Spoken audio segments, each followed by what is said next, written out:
সবার আগে তো কোমরে দড়ি বেঁধে নরেন্দ্র মোদীকে ওই লাইনে দাঁড় করাতে হবে, কারণ নরেন্দ্র মোদীরা নিজেরাও 6 ভাই। নরেন্দ্র মোদীকে আগে কোমরে দড়ি বেঁধে এসআইআর হিয়ারিং লাইনে দাঁড় করাতে হবে।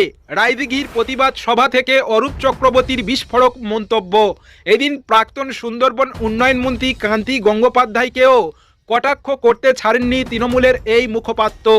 কেন্দ্রের এসআইআর প্রক্রিয়ায় কারচুপি, বাঙালিদের প্রতি অপমান এবং বাংলার উন্নয়নের জন্য বরাদ্দ অর্থ আটকে দেওয়ার প্রতিবাদে দক্ষিণ 24 পরগনার রায়দিঘির ছাতুয়ার মোড়ে শনিবার তৃণমূল কংগ্রেসের উদ্যোগে এক বিশাল প্রতিবাদ সভার আয়োজন করা হয়। মথুরাপুর 2 নম্বর ব্লকের কুমড়াপাড়া গ্রাম পঞ্চায়েত ও নন্দকুমারপুর গ্রাম পঞ্চায়েত তৃণমূল কংগ্রেসের যৌথ উদ্যোগে এই জনসভা অনুষ্ঠিত হয়। সভায় প্রধান বক্তা হিসাবে উপস্থিত ছিলেন তৃণমূল কংগ্রেসের রাজ্য মুখপাত্র অরূপ চক্রবর্তী ও রায়দিঘি বিধানসভার বিধায়ক ডক্টর অলোক জলদাতা ও শান্তনু বাপুলি। এছাড়াও স্থানীয় নেতৃত্ব ও দলের কর্মী সমর্থকেরা বিপুল সংখ্যায় সভায় অংশগ্রহণ করেন। প্রতিবাদ সভার মঞ্চ থেকে এসআইআর প্রক্রিয়ার কড়া সমালোচনা করেন অরূপ চক্রবর্তী। তিনি বলেন, 6 জনের বাবার নাম যদি এক হয় তাহলে তারা কি রোহিঙ্গা হয়ে যায়?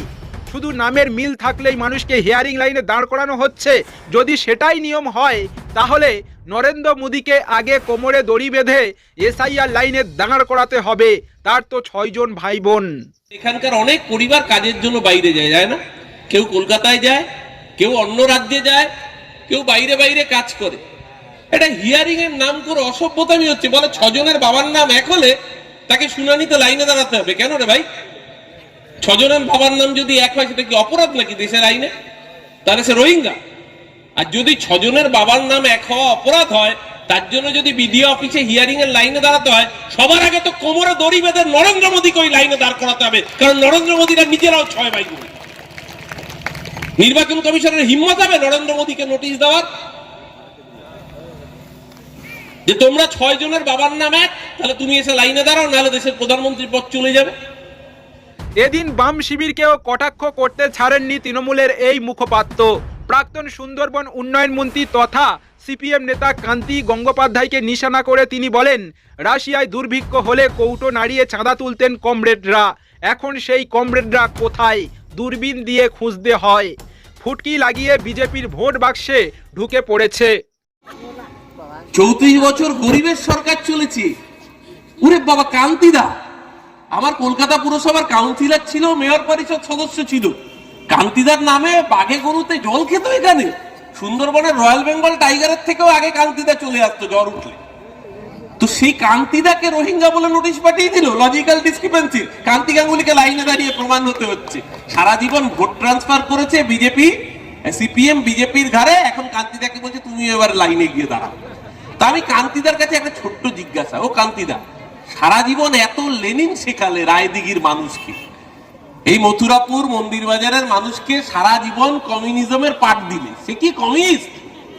আগ মার্কা খাঁটি কমিউনিস্ট, কোনো ভেজাল নাই। টিভিতে একটা বিজ্ঞাপন দেখবেন, সিরিয়াল দেখেন মায়েরা? টিভিতে সিরিয়াল দেখেন? দেখবেন সিরিয়ালের মাঝে একটা তালমিছরির বিজ্ঞাপন দেখায়, দুলাল চন্দ্র ভরের তালমিছরি। দেখেছেন তো?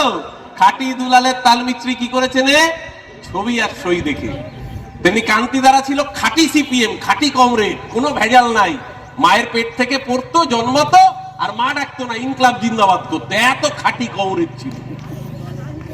আরে কোনো ভেজাল নেই। শীতকালের রোববার দুপুর বেলা, এই ধরেন আজকে শনিবার, শীতকাল, হঠাৎ করে দেখবেন কান্তিদার চেলা চামুন্ডারা, 34 বছরের আগের কথা বলছি আর, যখন ওদের ক্ষমতা ছিল, একটা ছাতা নিয়ে বেরিয়ে পড়তো কৌটো হাতে।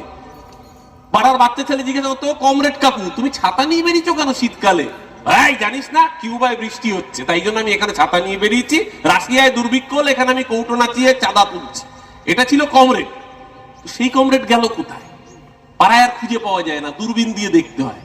ওই কমরেড গুলো সব তলায় ফুটকি লাগিয়ে বিজেপির ভোট বাক্সে চলে গেছে। 365 দিন মিটিং করবে, মিছিল করবে, এখন আর লোকও নেই। 20টা লোক থাকে, 20টা লোক মিলে মমতা ব্যানার্জিকে গালিগালাজ করবে, ভোটের দিন গিয়ে বিজেপিকে গিয়ে ভোটটা দিয়ে চলে আসবে। এই হচ্ছে সিপিএম এর অবস্থা। এই প্রতিবাদ সভায় 2 গ্রাম পঞ্চায়েত মিলিয়ে প্রায় 1000 খানেক তৃণমূল কর্মী ও সমর্থকের উপস্থিতিতে সভাস্থল সরগরম হয়ে ওঠে। রায়দিঘি থেকে নুরুদ্দিনের রিপোর্ট, বিএন টিভি।